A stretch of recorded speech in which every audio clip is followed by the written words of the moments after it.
চলন্ত টোটোর চাকা খুলে ভয়াবহ পথ দুর্ঘটনায় গুরুতর আহত 2। শুক্রবার দুপুর 2টা নাগাদ এই মর্মান্তিক পথ দুর্ঘটনাটি ঘটে শীতলকুচি ব্লকের লালবাজার গ্রাম পঞ্চায়েত কার্যালয় সংলগ্ন মাসানপাট এলাকায়। ঘটনার বিবরণে জানা যায়, একটি টোটোতে সিমেন্টের ইট নিয়ে যাচ্ছিলেন এক টোটো চালক। লালবাজার হাটের আগে আমচাকায় টোটো থেকে খুলে যায় চাকা। ঠিক সেই সময় এই একই রাস্তায় একটি বাইকে চেপে যাচ্ছিলেন দুজন। টোটো ও বাইকের নিয়ন্ত্রণ হারিয়ে ঘটে দুর্ঘটনা। মুহূর্তে উল্টে পড়ে বাইক চালক। ঘটনাস্থলে গুরুতরভাবে জমক হয় বাইকে থাকা আরোহীরা।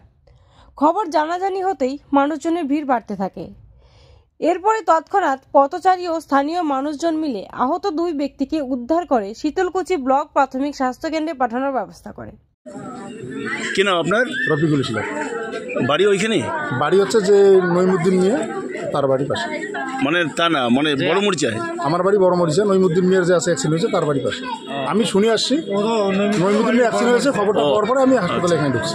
তার মানে দুজনের মধ্যে একজনের নাম নইমুদ্দিন মিয়া আর একজনের নাম শফিকুল মিয়া, এই দুইজন। আচ্ছা, তাদেরকে এখন হাসপাতালে নিয়ে গেল? হাসপাতাল কুচবিহার হাসপাতালে নিয়ে গেল উন্নত চিকিৎসার জন্য। আর টোটোওয়ালার নাম জানা গেছে কি? না, জানা যায়নি। আপনার এখানে সেই স্পটে পৌঁছেনি।